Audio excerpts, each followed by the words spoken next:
All right, let's go ahead and get started on time. Oh, yeah. Woo! All right, so we have a lot to cover today, and there are some additional items that are going to get worked in that happened in between now or between when the agenda went out and now. So let's do really super fast. We have a new board. Yay! Yay. So board members, please raise your hands.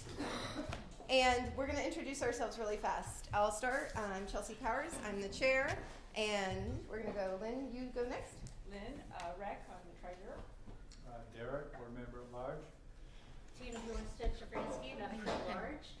Stephanie Frederick, secretary and transportation co-chair. Pam Hodge, member at large. Garrett Kransky, new to the board. Let's see. Shannon, I think you're next. Oh. Shannon Kane, and I'm just a member at large. Okay. Jean, you're next. And Jean Blackmore, treasurer. Yep. Gail? Gail Kiley, I've been here forever. Rob? Rob Hannafin, vice chair. Excellent. And I know we have many community members here, but a good portion of them are going to get to introduce themselves during community announcements. So, which we're going to go ahead and roll into. I'm going to go ahead and let Carol go ahead do hers, and then we'll go to Mary. All right, I'm Carol Yiddy. I'm your librarian at the Woodstock Library. Yay. But I represent all of Multnomah County Libraries, so you will find event flyers for both Woodstock and Holgate up on the table. But the important one is the summer. Summer reading is going to kick in as soon as school is out. This is a list of all our activities for younger and school-aged children.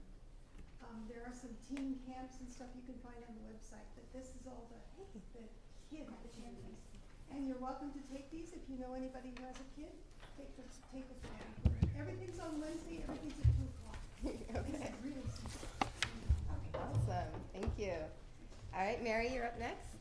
Hey, Mary Davis, I'm a neighbor, but I also come to give you a report on what's going on at the Leach Botanical Garden. And we have a summer series coming up this year. It's called Summer Sippin', and it focuses on libations. The July program is on wine. The August one is on cider. September has 2 this year. One is on tea from a brand new tea company in the Willamette Valley, and the final one is on bitters.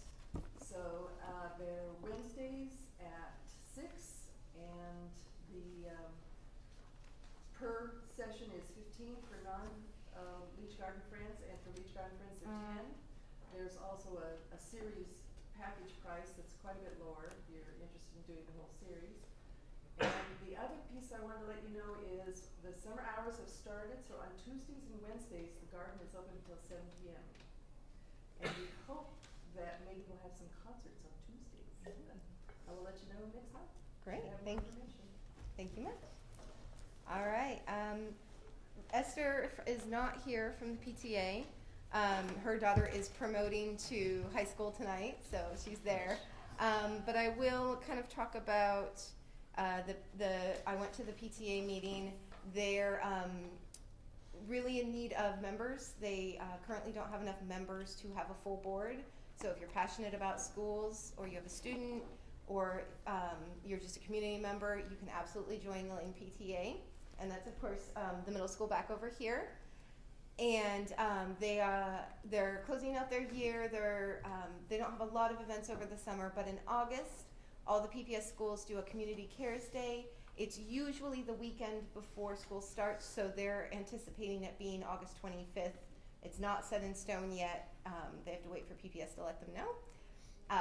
But that's kind of tentative, so mark out your calendars for August 25th. They're trying to get Lane as a signature school, so it'll get more care this year. And also, as many of you know, PPS voted to co-locate access to Vestal and Lane, and that is a very long subject, and we will be talking about it more in our second half. But if you're interested in that, concerned about that, or want to know more, stay for our second half. Finally, they have a bottle drop account at the Bottle Drop in Clackamas. You can email Esther to come get them, and we have that linked on our site and in our newsletters. or you can drop it yourself. You just need the bag with the label. So if you have any questions about that, I can put you in contact with Esther. All right, Brent, BD Community Watch. Excellent. Hey, I'm Brent Williams. I'm the guy that runs the community watch here in our neighborhood. This month's been pretty busy. We've had a lot of small things, nothing I would consider to be exceptionally like large or, with a lot of reverberating, rippling effect in the neighborhood. Lots of acute stuff all over the place, which is a certain improvement over last year. Last summer it was pretty crazy by this time. We're seeing the relative level of disorder, as I politely call it, seems to be concentrating around the parks as it usually does, and it seems to be a seasonally regulated kind of pattern. We see a lot of things happen when the thaw comes and starts to be warm and nice. People spend a lot more time doing things that might concern us in terms of like having people in the park doing drugs and things of that nature. So we're keeping an eye out for that. On a more positive note, PBOT, the people that are in charge of all the signage in the parks, and basically we had to hammer out an agreement with them to get them to mount the no overnight parking and no overnight camping signs in the various parks in the neighborhood. And the next one that's going to be done is Brentwood Park, so that's going to be quote very soon. So what that translates into, yeah, some of you speak Portland and you understand that very soon means checks in the mail. But Hazeltine's done. I know, that was nice. They did that one like lickety split. Mhm. We need to see some action in the other areas. But anyhow, other neat thing that we got going on in the community watches, we had an app developer. He actually is a guy that typically comes and videos our meetings. His name's Andrew. He's a very, very sharp guy, very smart gentleman. He's actually making a program that's specific to Brentwood Darlington. He's programming it with our community in mind. He's also using the same template in Lance and in Montevilla. And the idea is to provide us with a crime tracking tool that's real time and allows us to basically be like a secondary emergency alert system to each other if somebody's doing something in that moment that might affect you, like police chase in your neighborhood. Sometimes you don't necessarily get that information immediately. The idea is to have us be able to get that information out to our users as quick as possible. And then lastly, and probably this is the most concerning thing that we've seen over the last month, is vandalism of our public property and harassment on public property, and even in our schools. We've seen that affected my family yesterday, so I'm still kind of raw about it, but I'm not going to go into the details. I'm just saying that we seem to have a vacuum of interest in managing the behavior of students outside of school, and it's creating issues with adults, people that have been on this board who I will honor their anonymity, have had incidents that are very they're troubling. We'll just say it like that. And I think that we need to ask ourselves how comfortable we are engaging Lane, Woodmere, Whitman, different schools, and even on a volunteer basis, maybe seeing if there's something that we can do to fill a vacuum of interest in these kids' lives, because we've seen so much vandalism and so much misbehavior. It's just one of those things that I personally, and this isn't really in the purview of the community watch group, but as an individual, I think it's something we need to take an interest in. But anyhow, yeah, we're still working on signage for individual properties as well. I haven't forgot that. I had a pretty major event happen in my life this last month, so I had let a few projects slide. But next month I should have an update on signage for individual properties. Really fast before you ask your question, Pam, I totally forgot to introduce our interpreter, Jessica, so if anybody needs interpretation, I'm so sorry. Hola, buenas tardes. ¿Alguien necesita la interpretación? Me avisen, por favor. Thank you. Go ahead, Pam, your question. So, Brent, a few months ago, Sergeant Teague from East Precinct was here and handed out this Brentwood Darlington Livability Action Plan. Do you know what's going on with that? It's very much happening. Okay. We're seeing an extremely sharp increase in patrols along Ogden, Flavel, Duke, the main thoroughfares that kind of transect Brentwood Darlington. They're very actively patrolled. We get people reporting constantly of the ATV patrols going up and down the Springwood corridor. They have actually stepped up and done what they said they were going to do. However, I don't think they anticipated the level of disorder, the curve that we're on right now. Because even with all this added help that we're getting in Brentwood Darlington, basically what it's creating is hotspots just outside of the neighborhoods that have these livability plans. So areas that were previously not so affected are now being affected. It's just kind of like I guess you could call it an osmosis effect of crime. Because, yeah, we're putting the pressure on really high here, and then that just goes to adjacent areas that don't have that infrastructure. So are you attending those East Precinct meetings, like, As often as I can. okay, Yeah. thank you, glad somebody is. The board is looking for a new East Precinct liaison if the Community Watch wanted to fill that void for a while. All So right. Well, think fine. about it. Yeah, I'll put that out there. Thanks. Excellent. Do we have any other community announcements? Okay. I did have a concern from a neighbor about an intersection with some cars parked, and Grant, I did send that to you. So they wanted to make sure it was talked about. So I'll make sure that you get it to report to TIG Okay. as a I can do hotspot. that. Excellent. Okay. So now, as per our bylaws, we need to do a work plan. So I have just a couple more quick announcements of upcoming events, and then what we're going to do is we're going to break into little groups, and I've put our committees up here, and so everybody's going to get some sticky notes, and we're all going to kind of think about what we want from our neighborhood in the next year. And before we do that, we have a strategic planning committee that has been going over our neighborhood assessment that was done by PSU students in 2017 to make sure and pull out the finer points of it that we could be doing, should be doing, would be really great if we could do. And also those items that coordinate well with other projects that are already in process from different city bureaus where we can take advantage of a train already in motion. So the last few announcements I have are just upcoming events, and there is a upcoming events little card over there, and so you can check that out, and on the back it has a different one. So not on this card is June 10th, the Three Sisters Tortillas, that's 72nd and Flavel. They bought the old, was it a Jewish church? Once upon a time, a Yeah. video rental store. many things. They are having a work plan in partnership with Village Building Convergence on June 10th from 10 to 3. Everybody is welcome. They're going to completely redo their landscaping, among other things.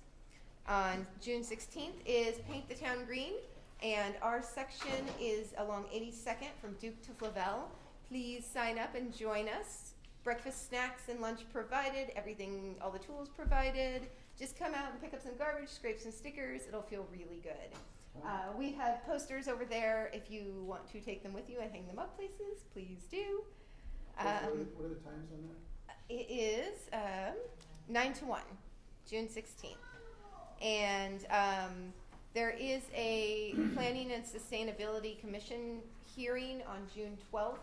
And we'll be talking about that more in land use and transportation, but they are working on a manufactured dwelling zoning effort that is potentially protective of our naturally occurring affordable housing. So if you're interested in that, stay for our second half. And the last announcement before we turn it over to the Strategic Planning Committee is the mayor will be coming to our meeting again. He's going to be at our September meeting.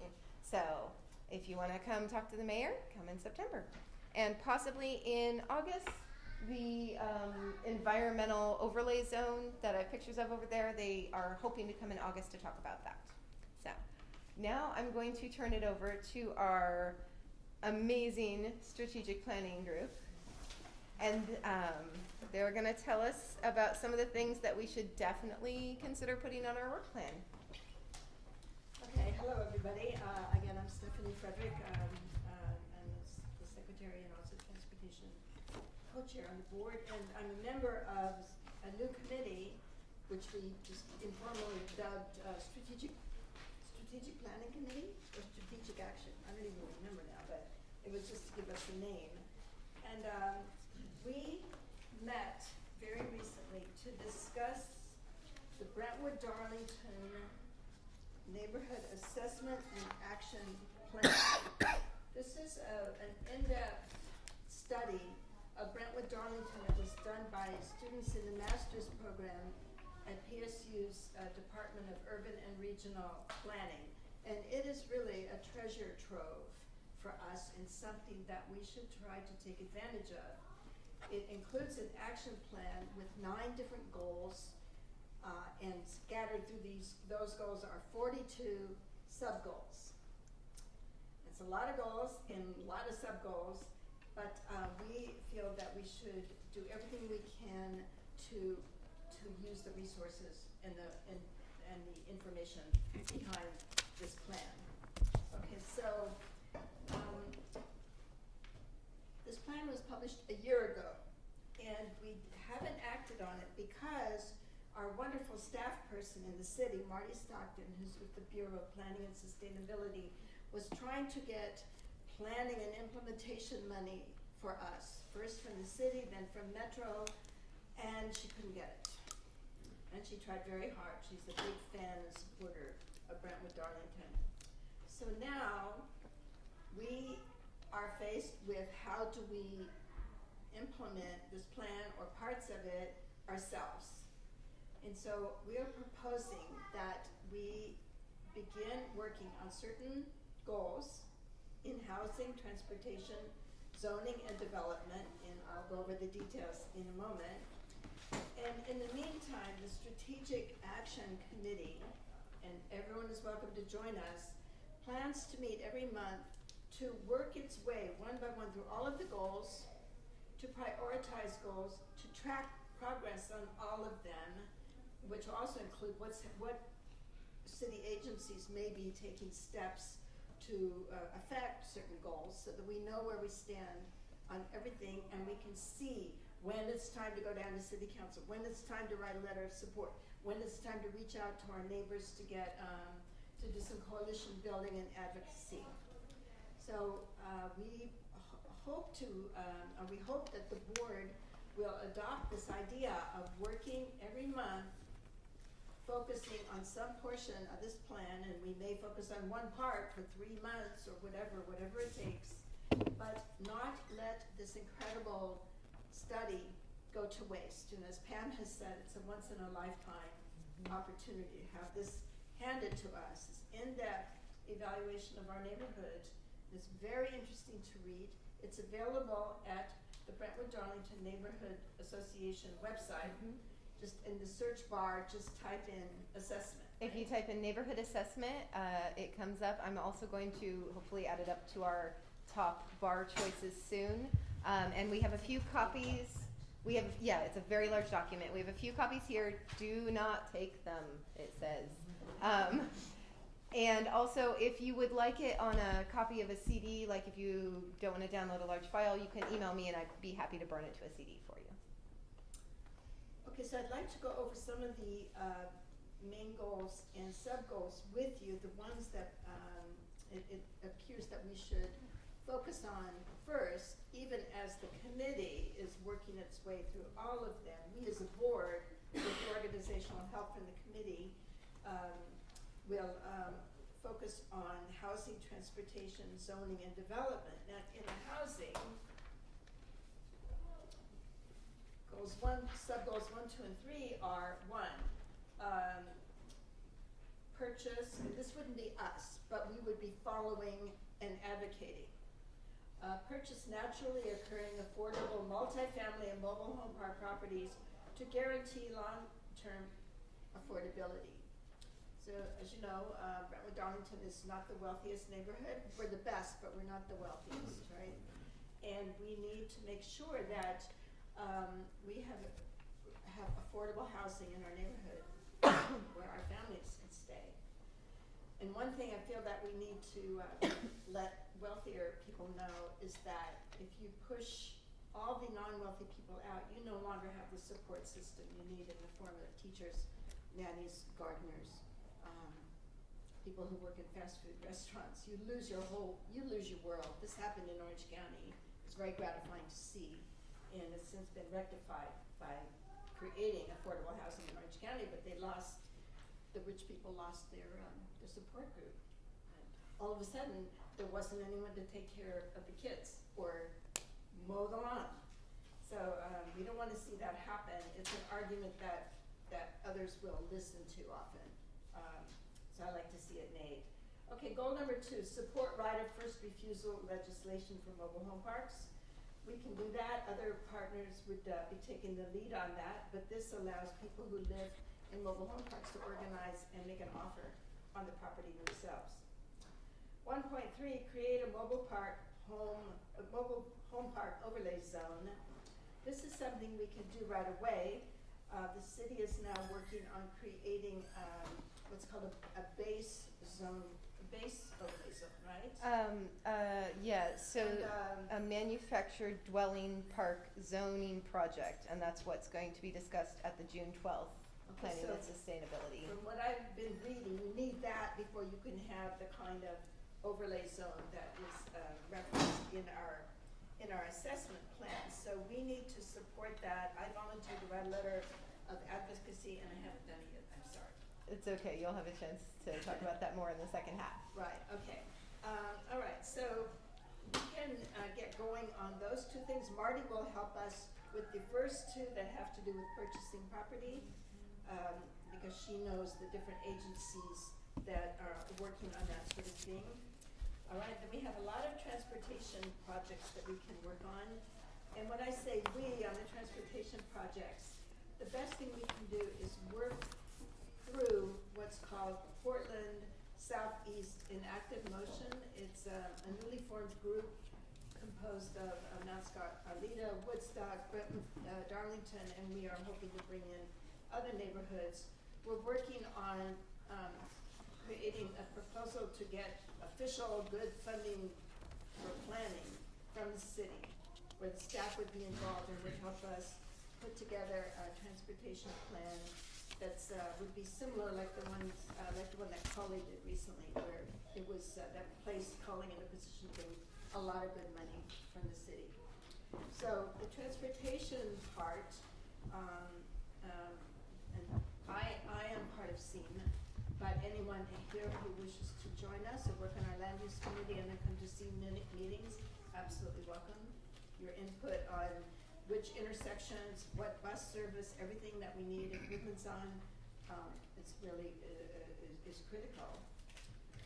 So one of the things that we need to work on in transportation, and I'll just name a couple.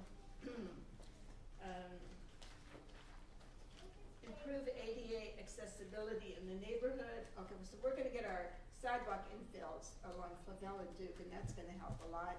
But we can't stop there because we have lots of places that are just ragged edges and potholes, and eventually we need more sidewalks, more access to services. Then 4.2, sorry, prioritize safety and connectivity improvements using safe routes to school and Vision Zero data. That's something that can be done through the planning process with SEAM. 4.3, reroute the bus line 19 over the Tillicum Bridge. Right now it gets caught in rush hour traffic on the Ross Island Bridge, and it seems kind of silly with the Tillicum is right there, no cars, you know. And that's something that we can advocate for, and it will be in the SEAM plan. Let's see, there are safety concerns. Maybe we even need a new bus line. We need a connection up to the Mount Scott Community Center. We need to partner with PBOT, perhaps making a play street on part of Cooper. So the Cooper project is sort of in existence. We don't know where it is. I believe it is kind of stalled, and I see. some of the project was not adopted, I think kind of in the same line as Marty's funding for BPS projects for the neighborhood. There's been a lot of no's lately on projects, so to my knowledge that project is kind of stalled out and well, not currently in motion. We're, as a neighborhood association, we can become a much more noticeable voice in the year to come, directly from us and through the Portland Southeast in Active Motion. One thing we want to add to the transportation is the intersection at 72nd and Duke.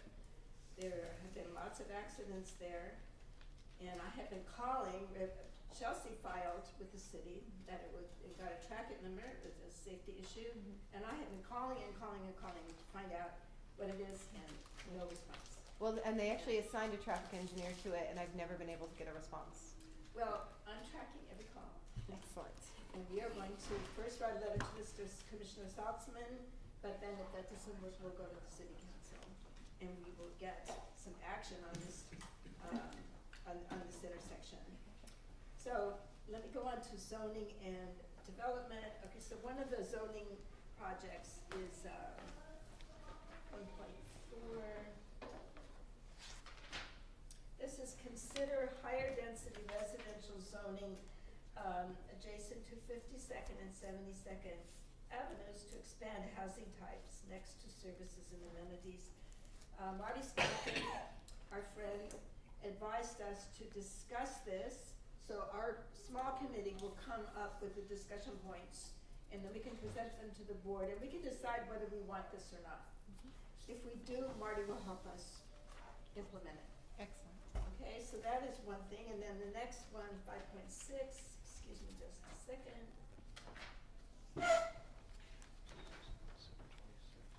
Okay, look for opportunity areas to extend commercial activity on 72nd south of Flavel. We can work with Venture Portland and see if we can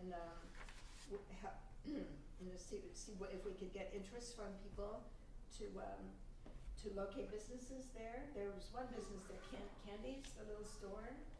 Yeah, a car drove through it, and now it is closed, and I'm not sure what the status is on it. It's condemned. Yeah, They're going to have to raise condemned. it and rebuild. So. But the zoning will stay the same. I mean, a little As far as I commercial know. entity Right in could the arise in its place. Mhm. Oh, I hope so, yeah, definitely. I saw someone in there the other day doing something.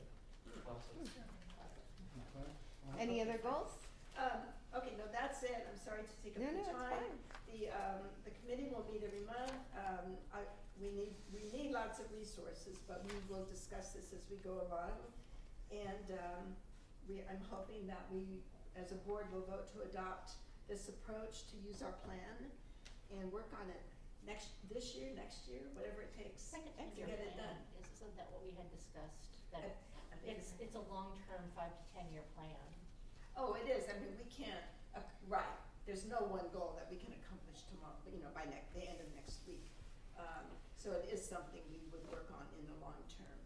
But let me see if there's anything else. Okay, so is this something that later after we discuss all our work plan, that we'll vote or? So what's going to happen today is we're going to come up with all of the ideas for our work plan, and then over the next month, the BD&A, hopefully with the help of the Strategic Planning Committee, will kind of dial it down in taking, common themes and dial it down into a 12-month work plan and bring it to our July meeting for approval. Oh, wonderful. So. Okay. So Go could I ahead, just Pam. give a 30-second add-on to Absolutely. that? Just in terms of process, as we were preparing for this public meeting, we had a board work session on May 22nd to figure out, what we needed to research in preparation for this meeting. So what surfaced on May 22nd, I said, do we know what the status of this comprehensive report that was done a year ago by the Portland State students is? And we didn't. So I was tasked with following up with Marty Stockton at the Bureau of Planning and Sustainability to find out what happened. And so 4 of us, Tina, Meg, who's not here today, Stephanie and myself, just met informally to review this before I contacted Marty. And so that happened on June 2nd, and then we scheduled a conference call with her, including Chelsea, this week, June 5th. And she gave us the background on the grant application that we supported to Metro, and that was rejected, and how she had presented in the mayor's budget for the coming year funding to do a formal legislative process where both the city council and Multnomah County formally adopted this as the plan for Brentwood Darlington to guide city agencies in priorities to implement these recommendations. Unfortunately, that didn't happen, and so we found out in the conference call that she may have up to 40% of her time as a Southeast liaison at the Bureau of Planning and Sustainability to work with Brentwood Darlington. She'll probably know in the next month or so whether that portion of her time is approved to work with us. And she gave us some insight into what pieces of this might be poised for action based upon her understanding of city agency priorities. So that's sort of, I think, what you were trying to capture. It's not necessarily the subcommittee here's idea of these are the most important issues. It's just opportunistically, 20 years from now, maybe all of this will be adopted, but what can we move forward now? And we were sort of relying upon Marty's perspective in that. Oh, thank you very So much. what I would personally like to see, and I guess that leads into the next thing, is that we track all of these goals and action plans on a monthly basis and just report back at our public meetings of which ones can we move forward on now and which are just on the back burner until we can leverage, some city or other agency to move forward with us. But not lose track of this, because this was a very in-depth process that the students went through with surveys to the community and focus groups, and it is the closest thing we have to a comprehensive plan for Brentwood Darlington. Yep, agreed. I have a question. Go ahead, Grant. Was there any reasoning given as to why they didn't accept the grant at Metro and then why it was rejected from City Council? Was it just arbitrary, like, not this year, it's not in the budget? No, I think what Marty shared with us is the city as a whole made 9 proposals to Metro.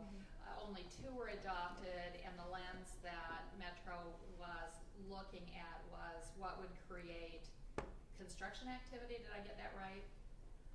I'm not 100% on that. Anyway, it was a particular Yeah. lens, and we didn't fit within that little slot. So it wasn't, I think, any animus against Brentwood Darlington. It's just most of what the city wanted to see funded wasn't adopted by Metro. And then in the city budget process, the mayor's proposed budget did not include these things. We don't quite know why. We spent some time talking about, are there any case studies that we can learn from, and Cully and East Portland were mentioned, and the keys there, I think, were you need high-level political champions, which is maybe something as a board we can work on going forward. I think that's one of the goals that's in there as well. Right. So it was honestly, as far as the mayor's concerned, and maybe I'm not even going to assume why he wouldn't have put it in his budget, but we should really remember this when he comes to visit in September. That's what I'm thinking. Yeah. An excellent question to ask in September. Before we break into groups, I just want to say we have done a few of our goals. Goal 7.5, except for tonight, we provide childcare at neighborhood meetings. Unfortunately, our person tonight was unable to make it, but we have been not consistently, but trying really hard to provide activities for kids so more parents can attend. 7.6, provide language translation for documents and interpretation at meetings. We have Jessica. Someday, hopefully, somebody will take advantage of her services. We've also been translating as many of our handouts and things as possible into Spanish, thanks to the help of a neighbor who's unable to attend meetings. And we've also been working on goal 7.7 of increasing reach in our neighborhood communication networks. Derek's been instrumental in that, as has Pam in New Neighbor Outreach. And then just to note that goals don't always work out. Goal 6.1 of adding trash cans at bus stops has had some unintended consequences of everybody dumps their trash there, and then Stephanie unfortunately has to clean it up. So You mean household trash? yes. So we will be discontinuing the TriMet can program after it is up and advocating for a different type of trash can in our neighborhood. So now here's what. Can I just comment though, that I still wanna go on maintaining those stops, but what we discovered is that the existence of the canister there invites dumping. Yep. So if it's gone, there's less dumping. We had somebody stuff their 6-foot tall dead Christmas tree in the canister. What the heck? About 4 months after Christmas.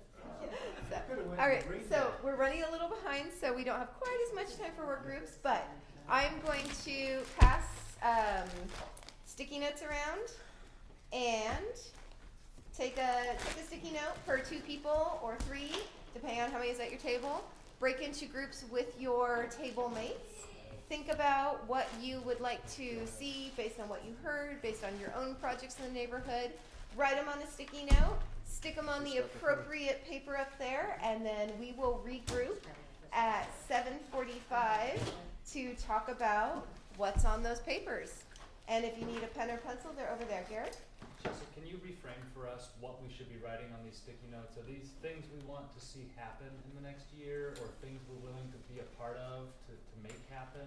Maybe? I would say all of the above. Okay. If there's an event you'd like to happen, if there's something you're passionate about in the neighborhood that you'd like to change, if there's something you want to be a part of, if one of those goals that Stephanie talked about really rang for you, and ADA ramps is your thing, put that on there. We really want to know, what does the neighborhood want?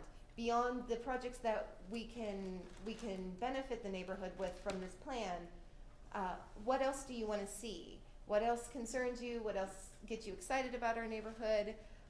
No idea is a bad idea. So partner up, talk amongst yourselves, and we'll regroup at 7:45. So you have about 10 minutes. Enjoy. While we're waiting for the sticky notes to go around, Oh, yes. Saturday, July 7th, there's a fundraiser here for the community center. If you've ever heard of Party Light, it's a candle company, and we're going to do a quarter auction. You bring a roll of quarters, you get buy a bidding paddle, and they bring out various candles and candle holders. It's gonna be a lot of fun. It's very informal. There'll be snacks and stuff. There's a couple of flyers over on the table. Lots of fun. Yeah. So support the community center. Come for a fundraiser. July 7th. Yeah. All right. I didn't catch your name. So I'm Steve. talk amongst yourselves.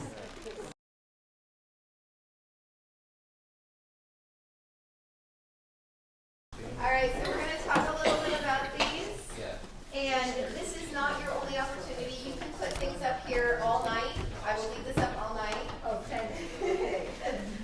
But so you can kind of see what your neighbors are thinking. Remember, we're going to bring a plan next month for approval. So you can think of something later this week and email us and say, oh, hey, is it too late to consider this? So let's kind of talk about some of the themes we have.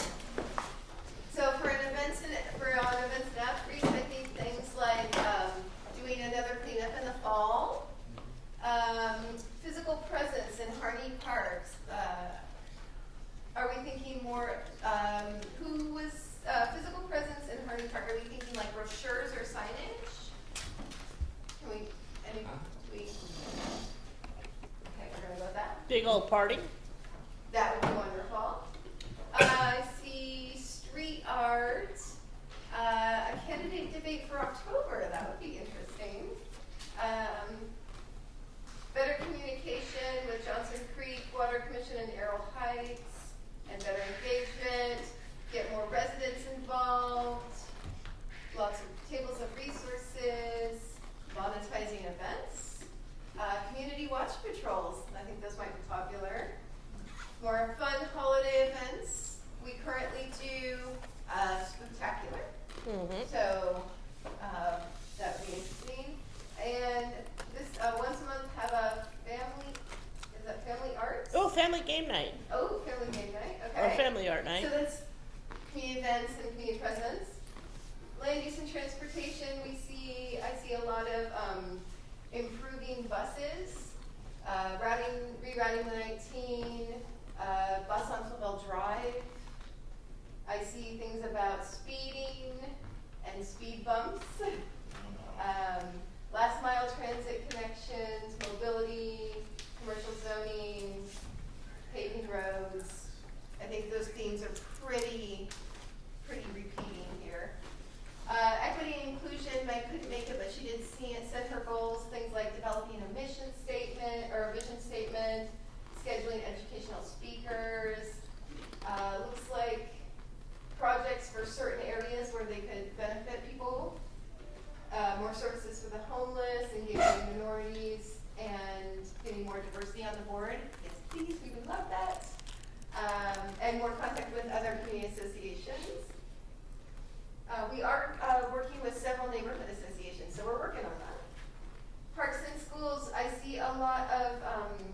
actually reaching out to the schools and getting in contact with them, getting, let's see, more things about school gardens, playgrounds. I see several playgrounds and community garden ones here, and increasing safety at schools.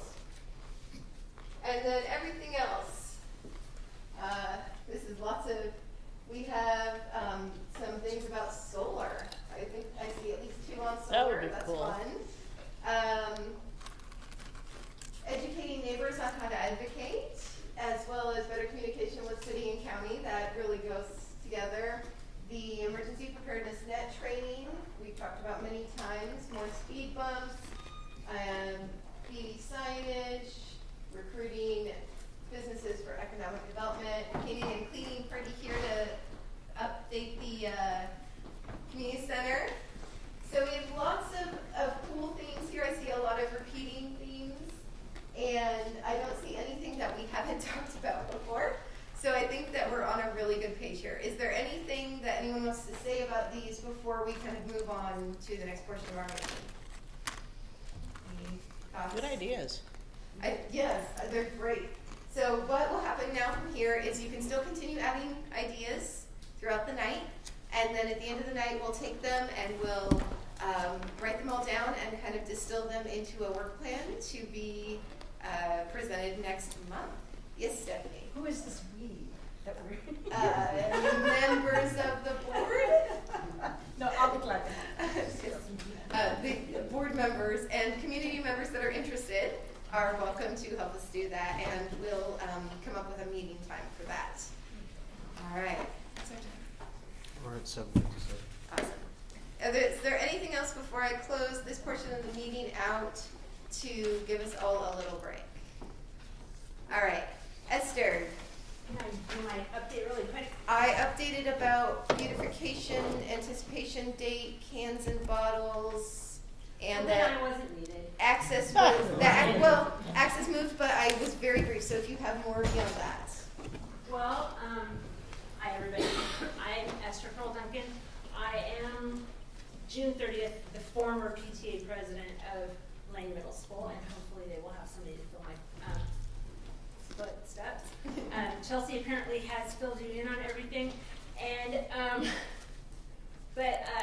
tonight was the first commencement promotion ceremony that they've had in the evening, and they had it at Franklin High School for the students, and it was amazing how many of the 8th grade class actually had 3.5 or higher grade point averages for the entire 8th grade school year. So there is hope that our future will have higher graduation rates than they have had in the past. And I want everybody to continue to support Lane, and I know that that is going to be something that I'm still going to do, but Lane needs all the support that we can give her.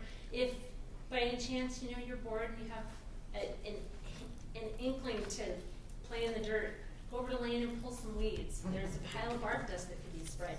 There's things that we could do for Lane on the outside building. We don't have to go on the inside. And, you know, just keep supporting our local elementaries and our middle school, and support our kids and encourage them to be better people, because tonight I actually saw 160 8th graders who are our future, and they're doing amazing things. And I want to say well over a third of them were the 3.5 or better. So. And I want a round of applause for Esther, who has worked tirelessly. You guys don't know, but I see from my front window, Esther comes after work and waters the plants. She drags bark, bucket by bucket, and fills in around the trees. She replants plants when they're ripped out and stolen from the school. Esther has been keeping that school alive for the last 2 years? Year and a half? Well, Three. And Three. we had 5 children go through Lane for the last 15 years. And Esther went through Lane herself, so big, big, big Esther.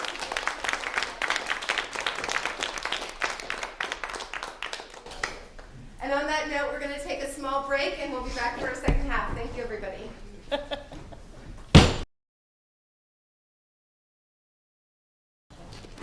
All right, we're gonna come back a little bit early by 2 minutes. But we've got so much to cover in our second half. Beyond what's already on our agenda, I want to address a couple of things. First, I forgot to let you guys know that we did pick a time and route, or at least a time for the 4th of July parade. It's gonna be from 10 to 1. So at 10, we'll meet at the Lane parking lot. I've reserved the parking lots for us to decorate bikes and scooters, and we're gonna do our standard all ages and ability on foot, not technically on the street parade at 11.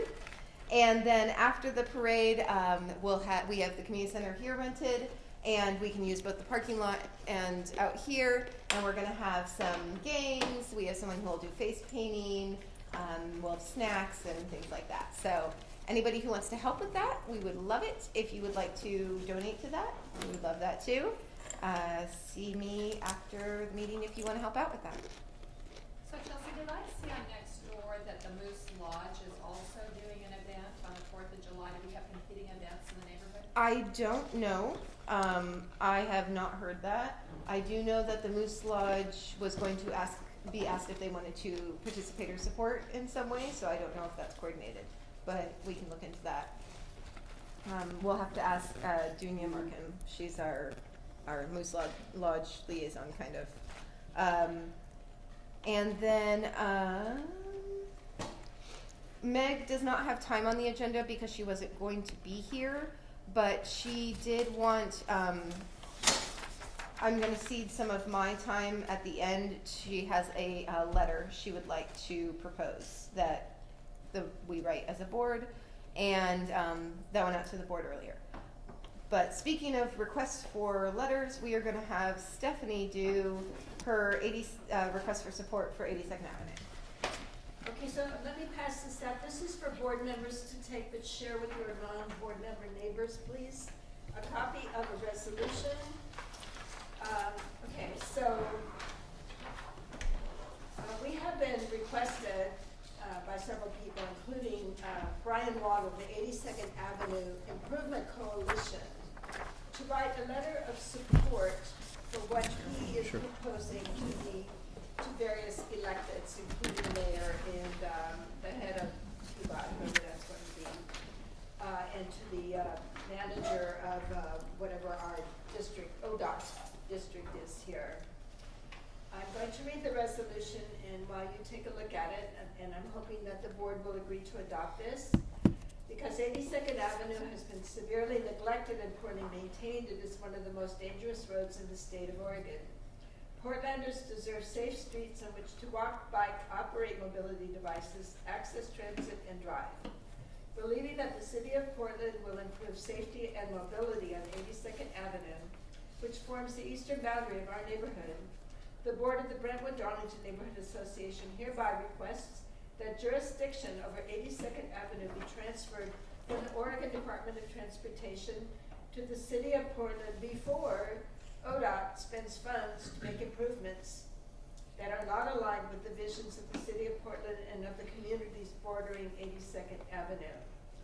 So ODOT views 82nd Avenue as something it doesn't have to maintain and is just for car throughput.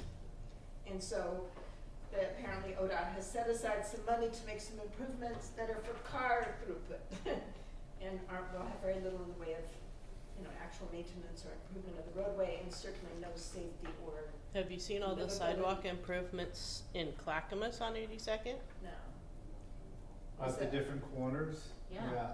They've done sidewalk improvements, and they've done access ADA corners Good job. on Big wide in aprons, Clackamas, so yeah, it's for wheelchairs. So yeah. in our neighborhood, the only improvements they are doing is the signal light project. They did the one at Duke, and the one at Flavel is the Mhm. next one, but those are the only upcoming projects in our section. Is that right? we Okay, want so- sidewalks too. But Right, I there are no didn't other ask. that I know of scheduled. I didn't inquire into exactly what kinds of improvements. I took Brian Wong's word for it, that the improvements would not be in keeping with the the kinds of visions that the city of Portland has for its neighborhoods. Is this an open discussion opportunity Yes, for this absolutely. resolution? That'd be wonderful. I'm a little bit aware of a political choice that is expressed in this policy, so I'm gonna just share what I understand from conversations with Mark Lear at the Portland Bureau of Transportation, who is someone who is very interested in the jurisdictional transfer of 82nd from the state to the city. I think there are two willing parties to the deal. It's both the state and the city. They both would like to make this change. The chief disagreement between them remains the cost of bringing 82nd up to a standard that the city would consider acceptable from a safety perspective prior to the transfer of ownership. Inherent in this policy proposal is the notion that the city would assume responsibility for 82nd before it has been brought up to code. And it's correct, Brian Wong and others are correct, that the state has not chosen to make the kind of safety investments that would turn 82nd into a safe place to walk or ride bikes. It really does function as a highway. But the rubbing point has been around the revenue.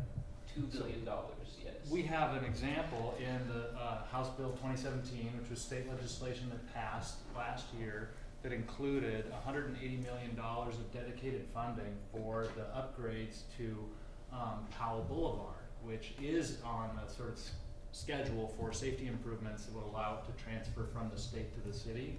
And I would recommend that we strongly consider what options might exist for winning that funding prior to the transfer, because this kind of a statement puts a burden on the city that we may not intend to burden them with. Oh, that's interesting. While Okay. we are actually wanting to create the same kind of outcomes that Brian Wong wants to create. So I just Okay. want to flag for folks, the choice that's in here is about the timing of the revenue, and that's the chief disagreement between the city and the state.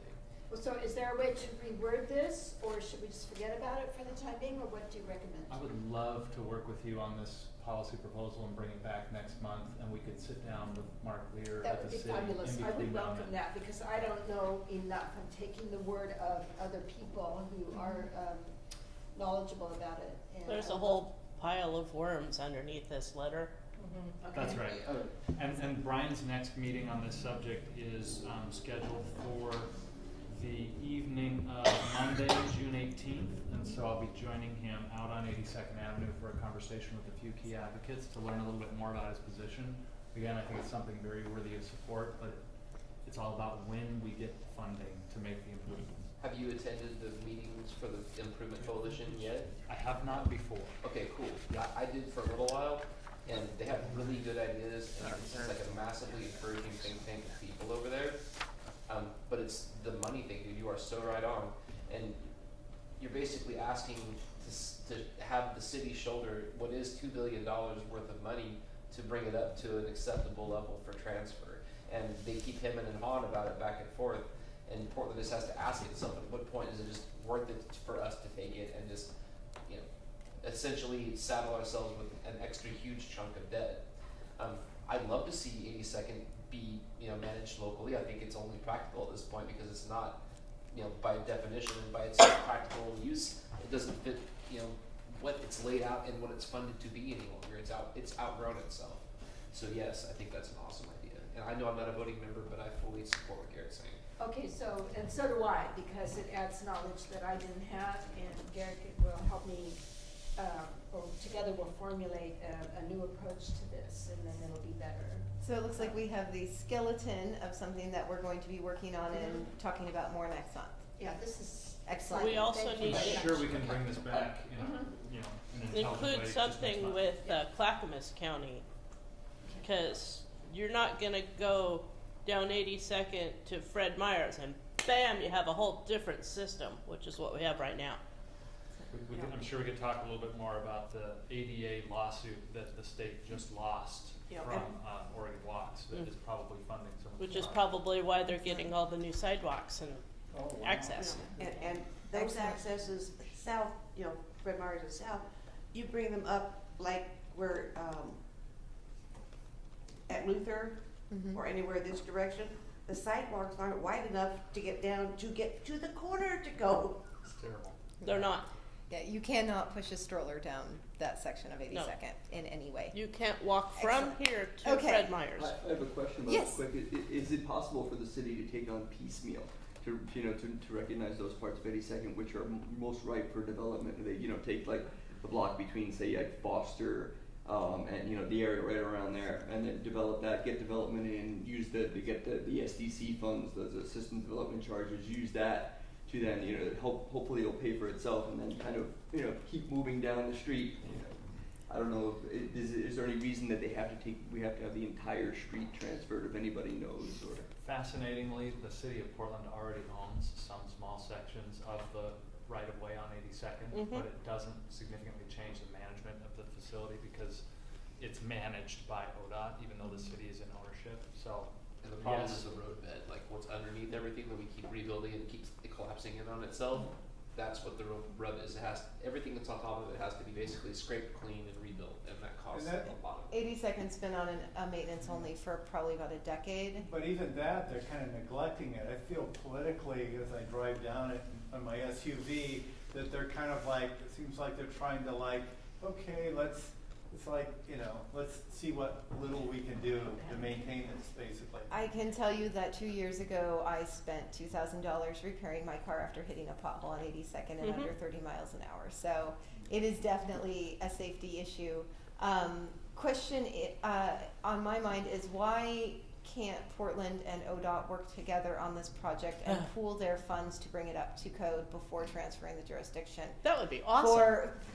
Just something, another thing we could think about, although they probably have, is could ODOT invest say half of their funds to bring the road bed up for the highway portion of it, and Portland invest the other half of doing sidewalks and ramps and things like that, and then that's- transferring it over, so it's That's not great a thought, but it took a my state money special versus session your to money. get the city of Portland power. It's still a great idea.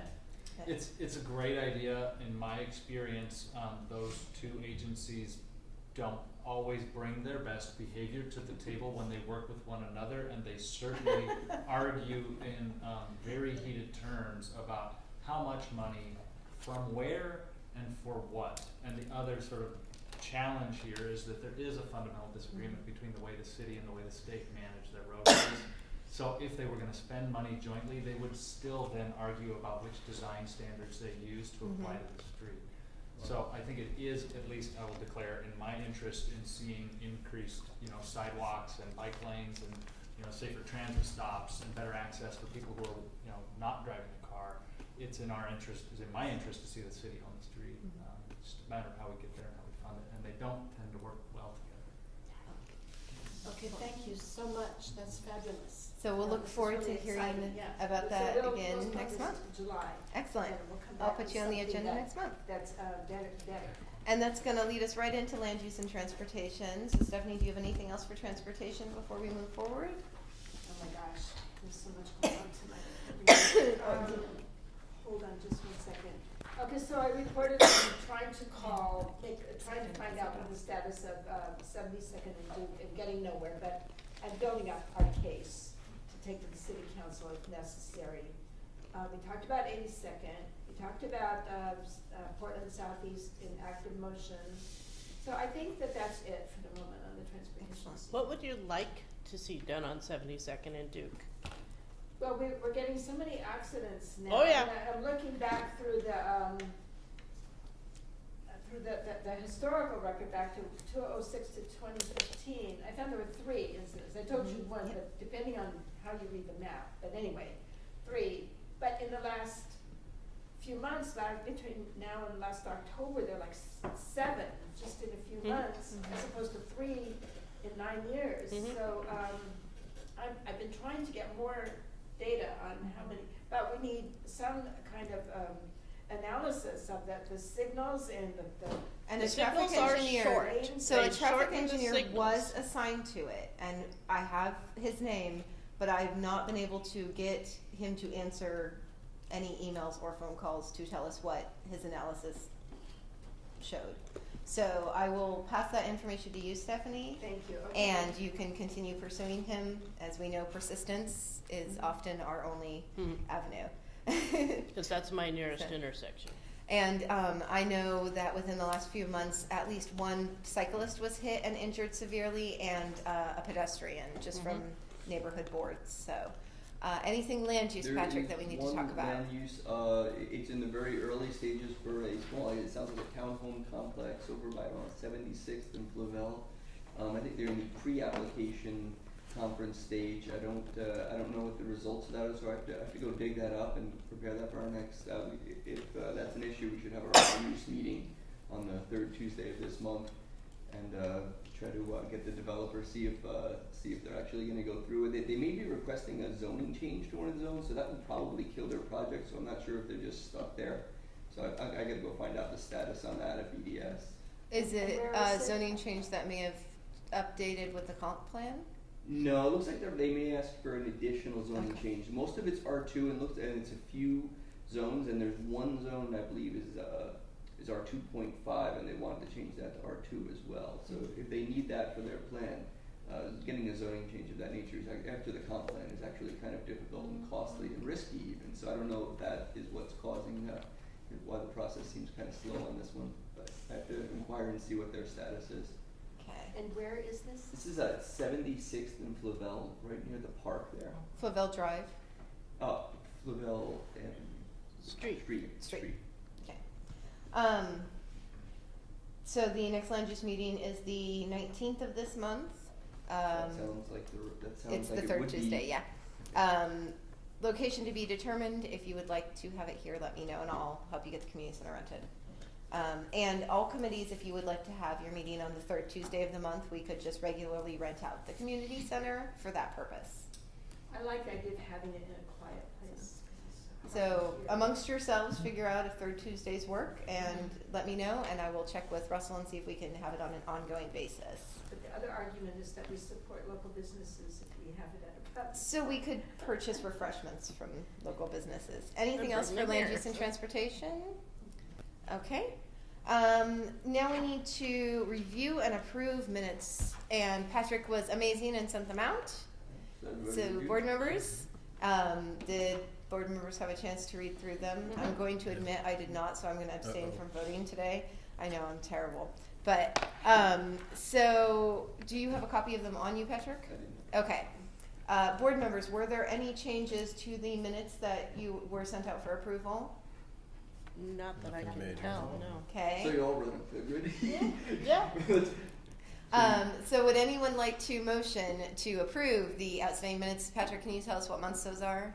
That's for the 2018. It brings us up to date. Okay. Just to make, there might be some that have already been approved. Let's just approve them all. Okay. Yeah. So do I have any motions for Okay, that? so wait That a would- minute. I Yes. think, okay, so I just said like April minutes. So you're just saying let's just blanket approve Yeah, 2018 minutes? So he Yeah. sent out a link that had all of the unapproved minutes of 2018 in it for review.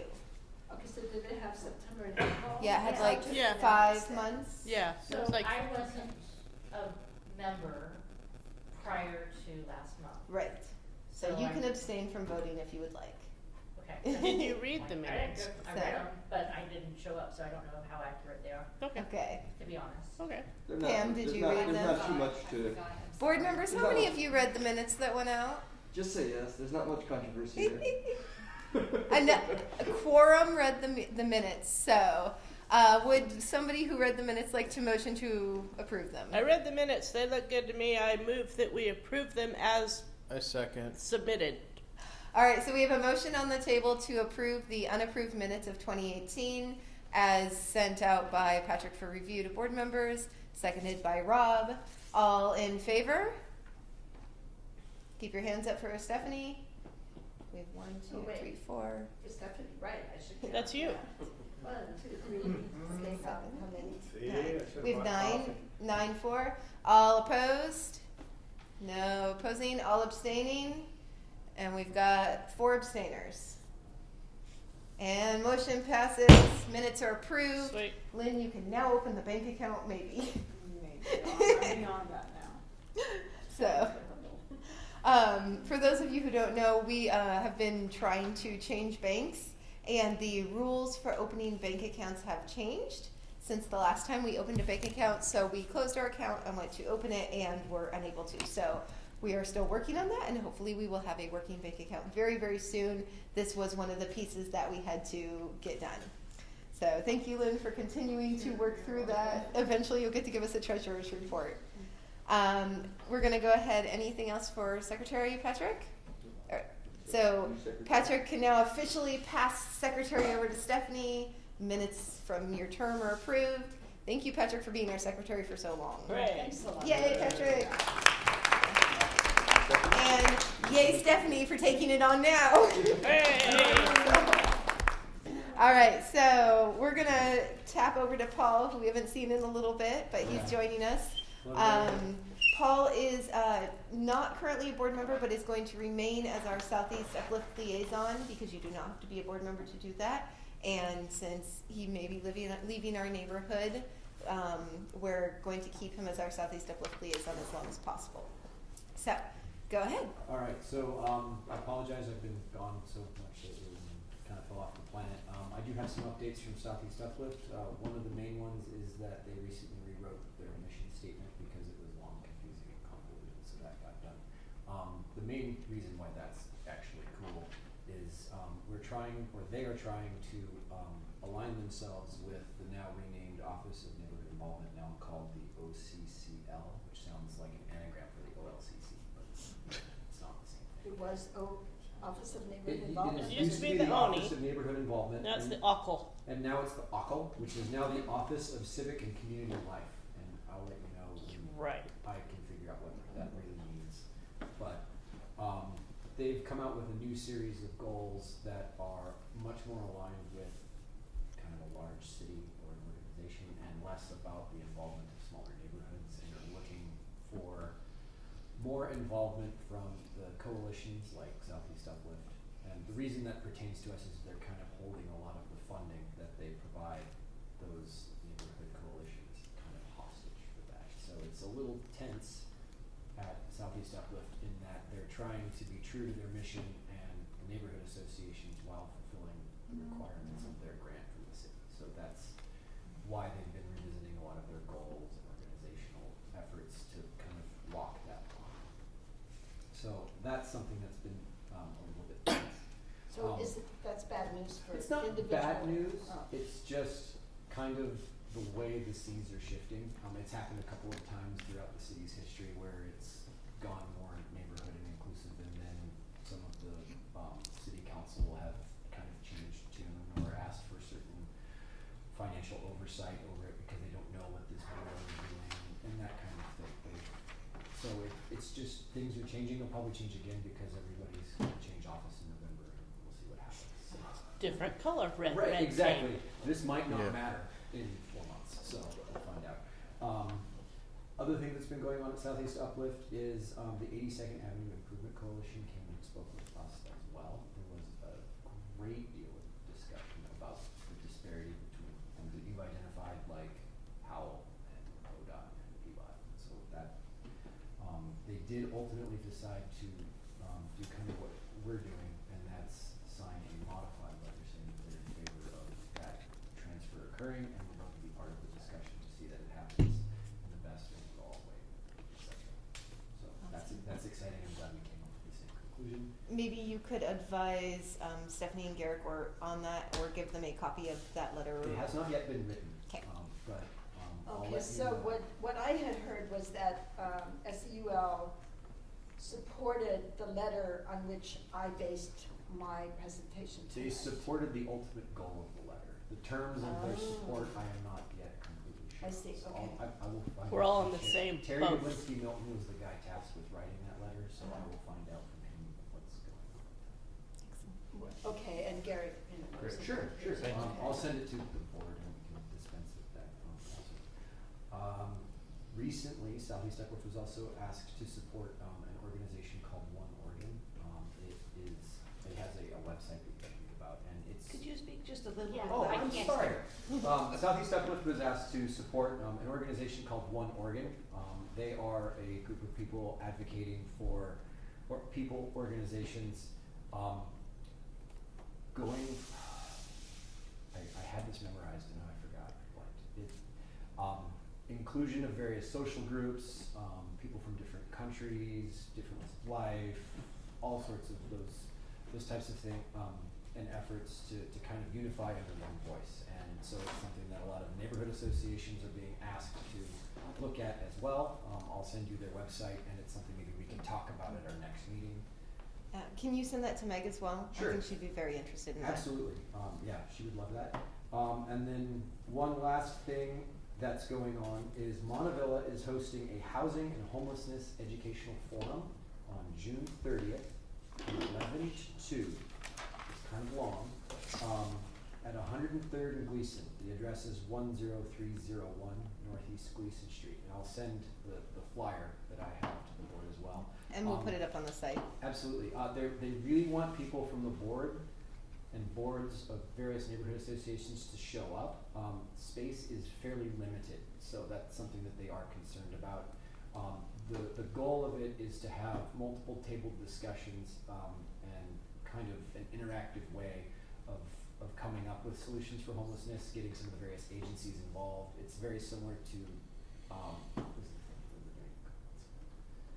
some of the other open community and contributive methods of solving some of these problems the last few months.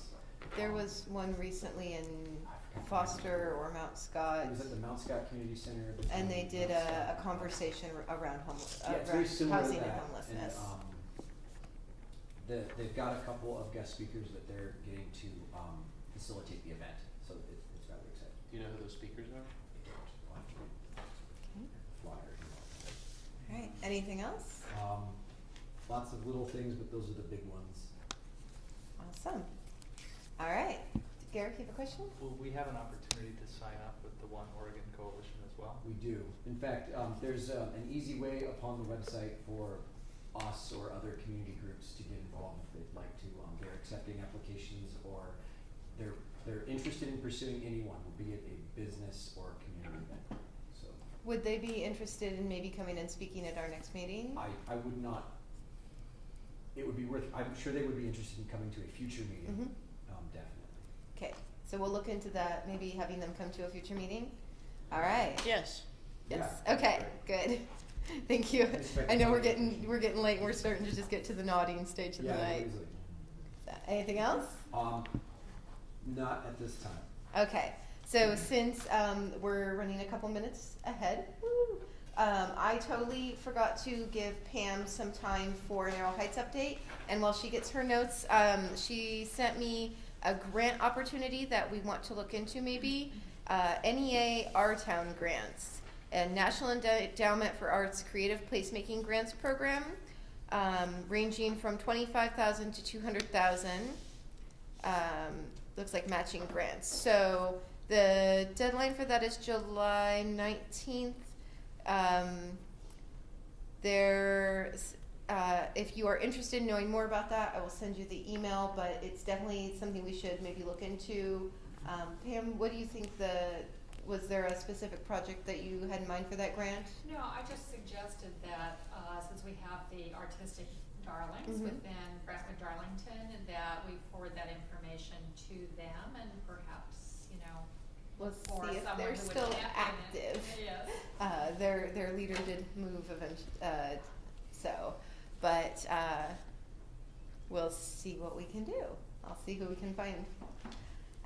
Okay, go ahead. Report on Arrow Heights, please. Okay, so, I think when Commissioner Fritz was here a few months ago, she mentioned that the city had allocated $5.3 million to start the build-out of the master plan for the Arrow Heights Nature Park, which the master plan was done in 2005, so here we are. And in April, the Parks Department put out a request for applications to those who want to serve on the Citizens Advisory Committee for this build-out. And so I put in an application, I was accepted, and the first meeting was last month, May 22nd, and it was pretty much meet and greet, introduce yourself, and so there were representatives not only from Brentwood Darlington, but Woodstock and Lens, Johnson Creek Watershed Council, and some people who lived immediately around the park. And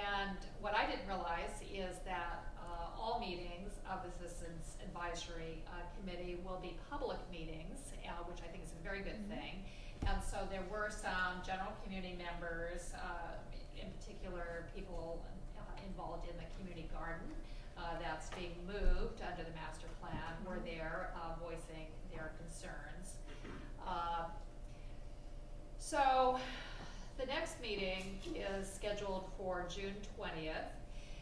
And I had suggested that for each meeting, you know, the Parks Department is going to write up the minutes, and then I'll forward it so they can be posted.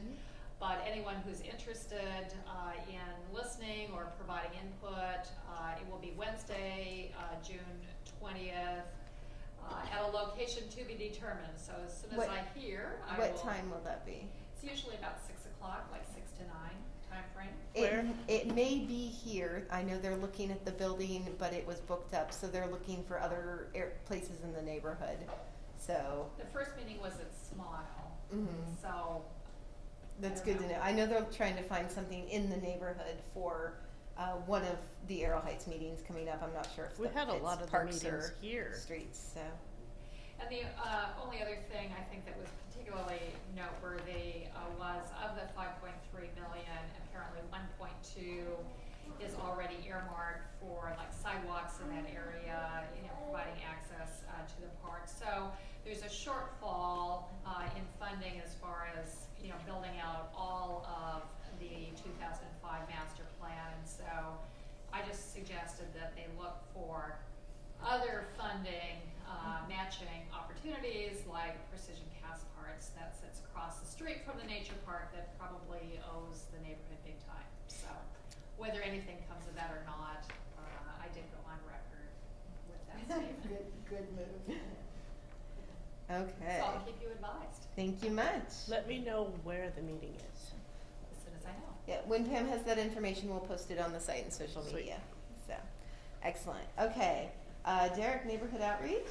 So, pretty much, yeah, we got, list was kind of delayed, and that was pointed out to me by Pam. And so we've got, I think, we've got 18 new neighbors for last month, and we'll be, I think Tina volunteered to knock on I'll wood. talk with Pam and see how much she wants me to do. I'll do Right. as much And as then you also- want. And Yeah, and I'm doing a mailing, we have the new insert now, to go into the brochures with our events that are going on this summer. The other thing is, the magnets, I think I sent that out to board members for you to review. And I'm hoping, just to recap, is like, 250 for, of the magnets that have our neighborhood association, info for like 87.50, 500 for 150, and then 1,000 for 250. For community members, the magnets are our logo, and they say upcoming meetings, and they're about a business card size. Yeah, and I'm hoping, I don't know, maybe we could get maybe 500. What? How much is 500? 500 is only 150 plus the $15 setup fee. So, would anyone like to make a motion How to much approve each? those? So basically, the 250 is 35 cents each. 500 is 30 cents each. I can get it for you for 14 cents each. Okay. Wow. Just saying. I can save you some money. Okay.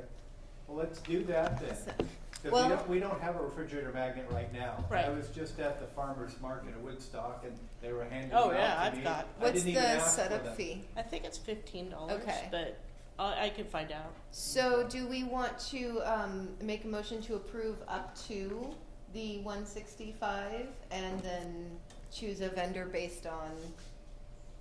Yeah. Well, we I, ask for a sample from each of them just so we can get quality. Aren't we supposed to do 3 bids. bids? So, Up to 3 bids. yeah, so we'll get our 2 bids and, okay. Does anyone wanna make a motion to approve these? I think magnets are a great idea. Oh, that's yours. Oh, well, we should have had these a lot sooner. So, but yeah, so, so Derek, this is your project. Would you like to motion to approve this funds? yeah, well, let's go get some refrigerator magnets, so. Okay, so Derek's motioning to I approve second it. refrigerator magnets. Okay, so a motion is on the table to approve refrigerator magnets up to the 165 that Derek has quoted there, seconded by Tina. Do we have any discussion?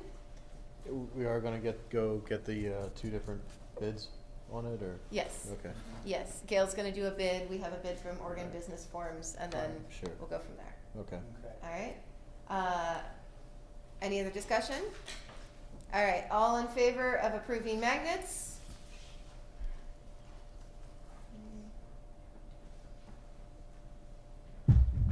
So, 1, 2, 3, 4, 5, 6, 7, 8, 9, 10, 11, 12. All opposed? All abstaining? Motion passes. You get magnets, Derek. Oh, Will you great. work with Gail on that? Sure. Yeah. Well, Excellent. Can you send me whatever, Yeah, You two get that figured out. We'll see But- magnets at the next meeting. but can you talk to them, or how does this work? Oh, it's their design. Yeah, well, see, the design we have, that's something created by Oregon Business Forums, that's, yeah. So- do you wanna do our business card? Do you wanna So- do, Yeah. that's Well- what Woodstock says, it's just their business card with like limited So information we've on it. approved these funds, so why don't we go ahead and order these, and then we'll order our next batch Yeah, here, and Yeah. then we can see which ones we like, and we can maybe order our next batch with different logos. Yeah. I Does think that that'd seem be a fine? good idea, because also, we'll probably go through these, and I think it'd be interesting to see. if especially there are- given them out movies in the Yep. park. Yeah, because I'm thinking we'll go through them, but I think part of it is we'll just see how do they work, because Mm-hmm. some magnets I saw that they're not strong enough, like I pick these up all the time on my refrigerator. Oh, yeah. And some of them, you can put the cardstock on, it'll stick to the refrigerator. Woodstock has good magnets. Yeah, they do. I've been, obsessed with that for a while. Hopefully I'll get over it. But anyway, It's okay, I'm obsessed with Foster Pals bags, it's okay. yeah, but anyways, Hey, that's page 79. Okay. so I'll go ahead and order, what? Yeah, go Two- ahead and order, you're gonna order the 500 for the 150 plus $15 setup fee, Right, and then I'll grab the catalog. Yeah. And then And start talking with them we can about. I think that we should definitely have some bids for some other swag, so Okay. let's talk about bids for additional swag I should have brought more books. upcoming. So, So next okay, meeting maybe, yeah. Yeah. Okay. anything else for neighborhood outreach? I think that's pretty much it. I can't think of anything. Anyone else wanna Okay, chime in? all right, Well, on the subject of neighborhood outreach, Rachel here and I and Tina have been talking about some exciting ideas about actually engaging neighbors face to face, Mhm. perhaps talking with them with a little questionnaire, what's on your mind, what can we take back to the neighborhood meeting for discussion. And so maybe we can organize, and possibly having some events that pull in neighbors, that they actually contribute to and participate in a potluck in the park and Mhm. so on. So Rachel and I are we're gonna talk about these things some more, Excellent. and maybe come back with a proposal. wonderful. I see that is listed in some of our work plan ideas too, so maybe we could coordinate that into our work plan of, That's the source, we're the So- source of that, of what's up well, there. excellent. All right. Anything else there? All right. Now you guys unfortunately have to listen to me talk for a few minutes. So there has been a lot of really interesting things happening with Lane Middle School. As many of you know, PPS voted very, very quickly to co-locate the middle school portion of access to Lane. That decision was made with less than 24 hours notice that there would be a meeting and less than 6 hours notice that there would be a vote. And the middle school principal wasn't even aware that she could speak, and so she wasn't able to testify. So that has obviously resulted in a lot of interesting feelings in the neighborhood. I did attend the Lane PTA board meeting this week, and a parent and student from Access attended. They're very nice. They unfortunately have been through this 2 other times, and commented that it is PPS's MO to send it out at 4:40 before a break, and then go on their way. That's part of their culture. So to that end, Meg sent out, she sent it out to the board, but a proposal to consider writing a letter to PPS regarding their behavior and communication and treatment of not just our neighborhood, but all of the All of students. it. So she has here, she'd like to propose a letter of concern, and there's, I'm gonna read her brief review on the background on this issue for the community members here. So the first one is, PPS is widely understood to have seriously mismanaged the attempted relocation of the Access program for the past year, leading to the hasty decision last week to oust the crucially important Head Start program that serves many of our low-income and otherwise marginalized community members dependent on its current location at Lane. So for those of you who don't know, moving Access to Lane means that it will lose its Head Start program, which is 4 classrooms worth. There is talk that they'll give priority at Kelly, but it still reduces the overall amount of free and affordable preschool in our neighborhood significantly. And moving kids to Kelly will mean that parents who don't drive will self-select out of early education for their children. And it also lowers the amount of early education for the entire region. Not just us, but Lentz uses our Head Start, Mount Scott uses our Head Starts. You know, depending on where you live, you come to a Brentwood Darlington Head Start. And we are now losing 4 classrooms worth. That's a lot. Yeah, that's the first point. The second point she has is PPS Board of Education very likely violated its bylaws by giving insufficient notice of its intention to conduct the vote held at its May 30th meeting regarding this decision, effectively preventing parents, staff, students, and community members from attending to voice their concerns. By holding the vote on improperly short notice and at a time of day, afternoon rather than evening, when stakeholders were in school, working, or simply unaware of what was transpiring, the board demonstrated disrespect to multiple communities. So the teachers who wanted to attend were unable to get substitutes because they found out about it at 11:45, the day of the meeting. The third point she has is PPS exhibited extremely poor communication with Lane administration and staff, as well as Access staff, which created the unnecessarily stressful and inequitable situation we are now in. A great deal of confusion about the many steps needing to be taken to co-locate 2 schools at one site. Parents with many and deep concerns about the coordination of services, like curriculum, safety issues, and others, and an untenable situation for the Head Start parents who must now seek alternatives for their preschoolers. So the main goal of the letter would be to share our concerns for the way this decision was made and talk about the disregard and disrespect with which the Board of Education treated the communities in question.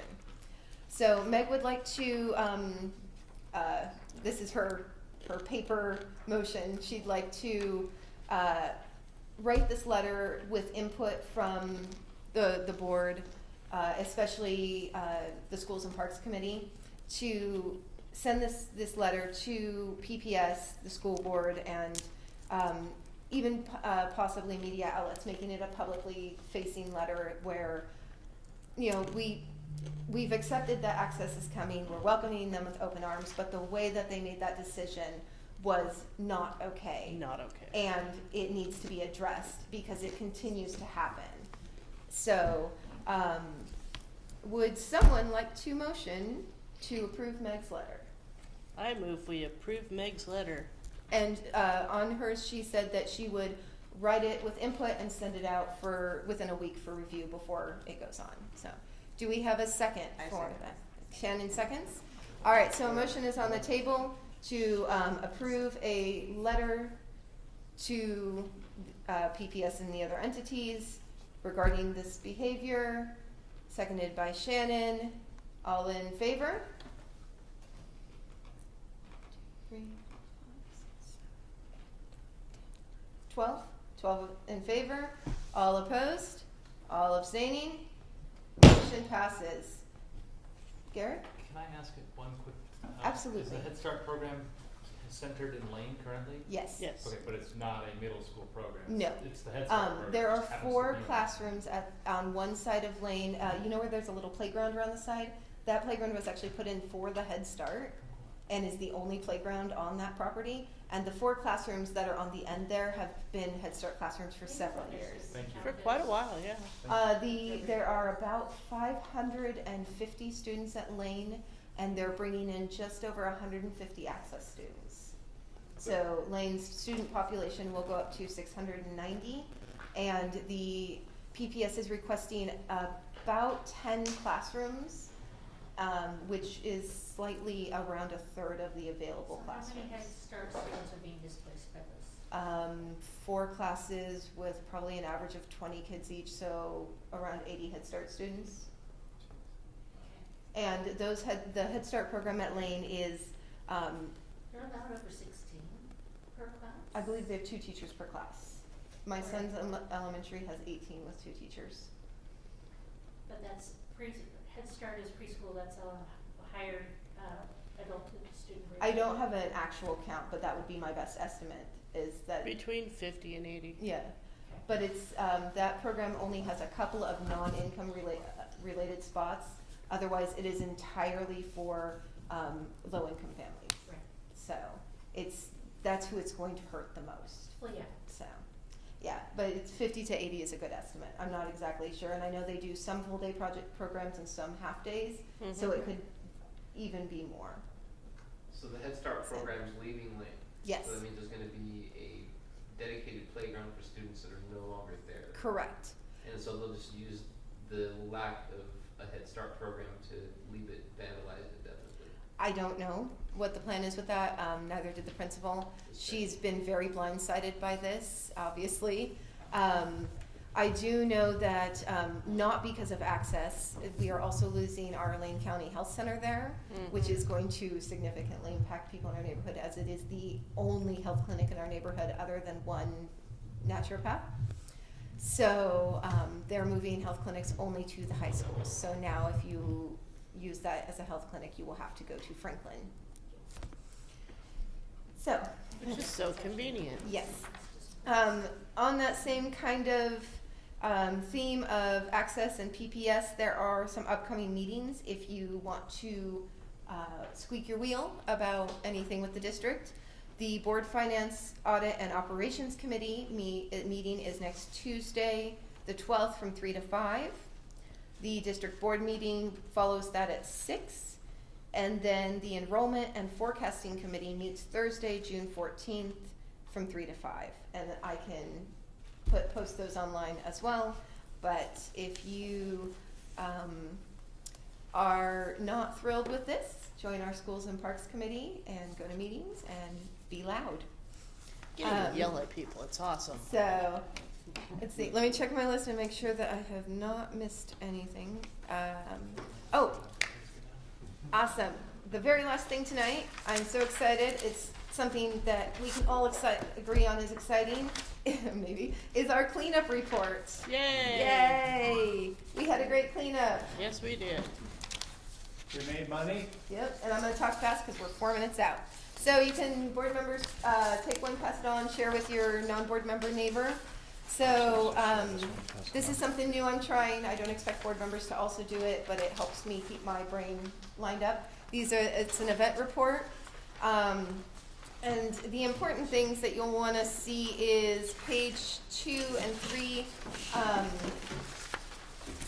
We had about a dozen volunteers. We had 96 loads come in before our bins were full. We filled up before noon. We had 15 email signups from our receipts, which is still great. And then there's a link there, board members, if you want to see pictures that there was awesome to post. And I'll try to get them up on our site with a copy of this report. Then there's the section on costs, and I want to make here my additional notes that we took payments using Square this time. We took about $450 via card, which is exciting. That did cost us $20 in a card fee, but was worth it because many people didn't have enough cash, and so they wouldn't have paid the full fee anyway.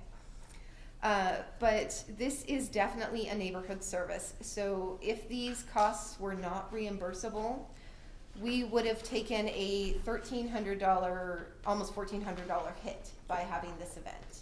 So this event cost a total of $3,196.36. That is the hauling fee, the media, the volunteer snacks, everything.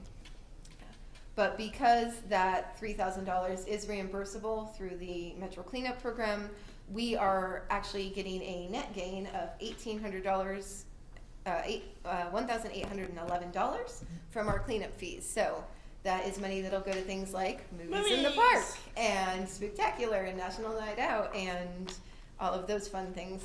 And then if you care, which I do, but probably nobody else does, of how people heard about the cleanup, there's a little graph on the bottom, and I have a color copy if you want to see what the colors are. But I thought it would be really interesting to know that for next year so we can see where to best spend our money to advertise this event. Oh boy, let's hear it for signs. Yep, the signs were the biggest Signs one. work. I saw them everywhere. It was awesome.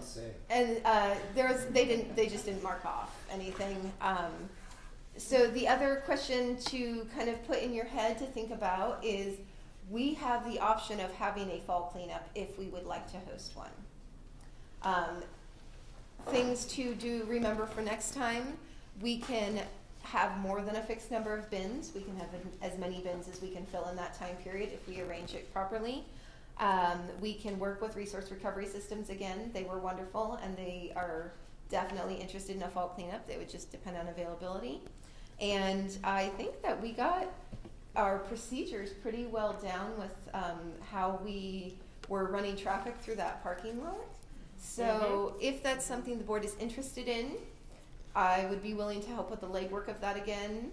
And we can reuse a ton of stuff that we used for our spring cleanup. So if that's something you guys want to do, let us know.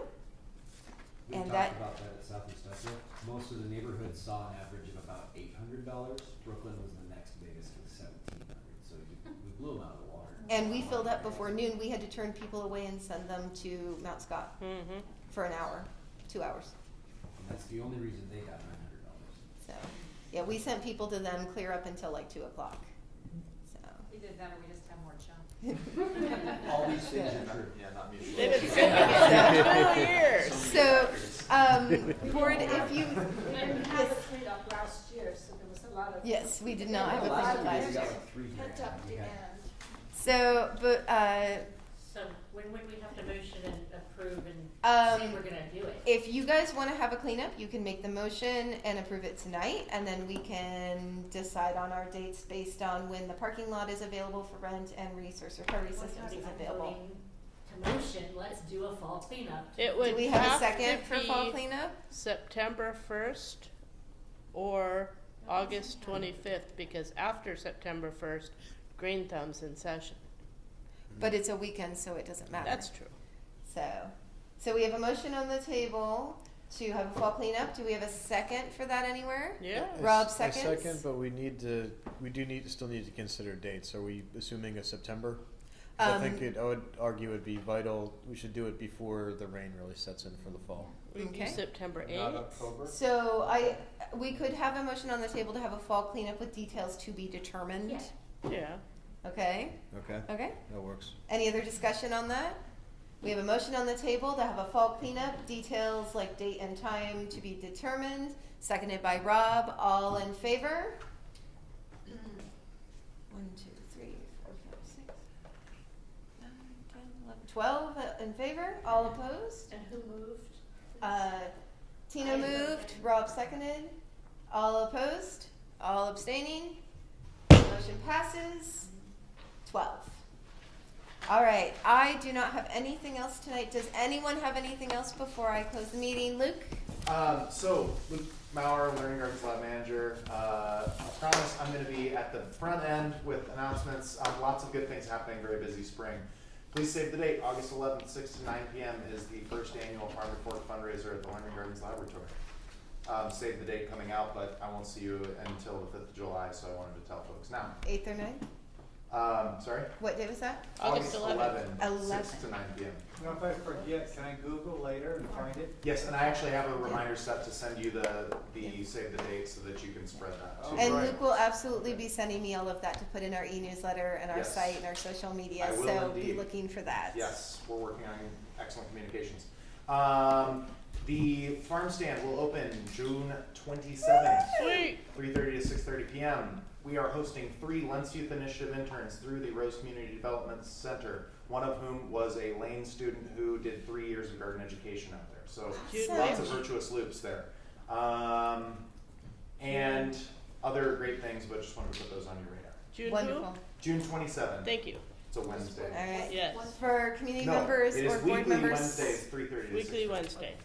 Board members who don't know, or community members, the farm stand is held on 60th Avenue, just outside the Learning Gardens Lab, and they sell produce there, grown right there. And are they cash only? We are working on getting, working through Square. PSU's foundation to get a Square so we could swipe cards. Presently cash only, but we're working on it. If you can't get that happening, maybe the BDNA could help in some way. That would be amazing. Because we have a Square We reader have a Square. and it works great.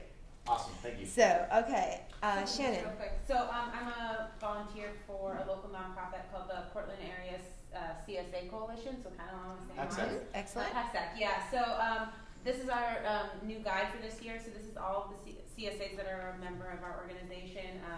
And it's got like an awesome little chart that tells you what the CSAs offer and when they offer it and so forth. Awesome. So I've got some of these, I'll leave some up front and yeah. Excellent. Thank you. Anything else? I got Advantage to fund our entertainment for National Night Out. Woo! Yeah, Grant! And what's our band? Well, right now, if I once I get the check in hand, once the money's not in the check's not in the mail, then it's going to be probably the Rising Buffalo Tribe. They're a reggae band from Portland. Awesome. Will you hook me up with someone with Advantage so we can have a good logo and thank them properly Oh, yeah. on our We signage? putting together marketing materials Excellent. that they're familiar with and have already communicated. So. All right, I'm going to adjourn our meeting. Thank you everybody so much for coming.